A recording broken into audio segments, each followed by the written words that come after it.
Hello,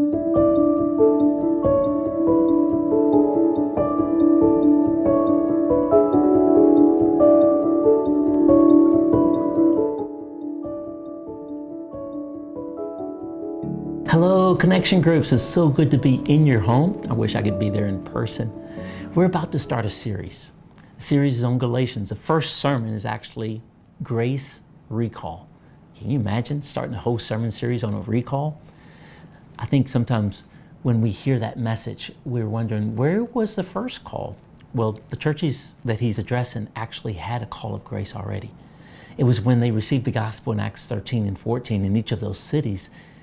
But Paul left those cities and churches, planted them, but then it seemed like some false teachers crept in and got into the hearts, into the minds of the believers there, and offered a false teaching that claimed you needed faith in Christ, but you need to add the works of the law, circumcision, keeping the Sabbath, calendar days, all of the things that the Jews advocated in order to become a true Christian. Let's put it in our terms. Gentiles, you need to act like Jews in order to be true believers. Well, obviously Paul was not going to stand for that. And so he makes this challenge in chapter 1, verses 1 through 9.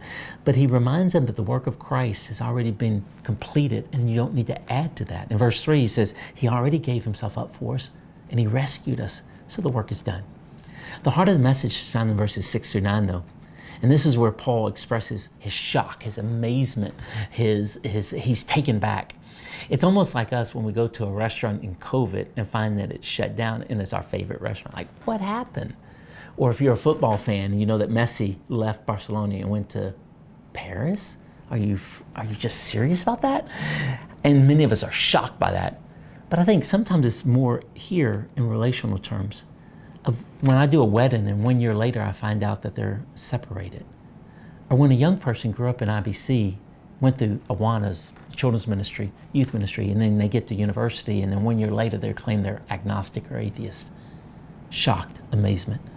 Well, these false teachers had introduced the gospel and they actually not only disturbed the people and shook them up, but they distorted the gospel. So what was Paul's response in verses 8 and 9?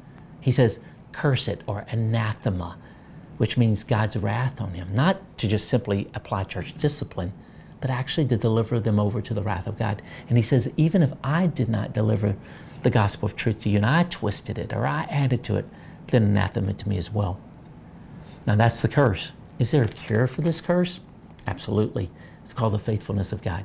He will never leave you. He will never forsake you. He will pursue you. So today, if you're listening, and you need a recall, Galatians 1 is speaking directly to you.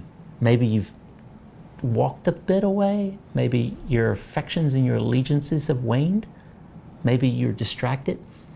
Grace has been issued to you again. The work of Christ has been done. Come home.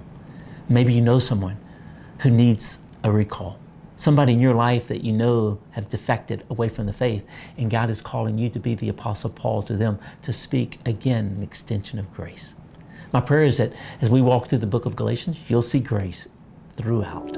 Have a blessed week.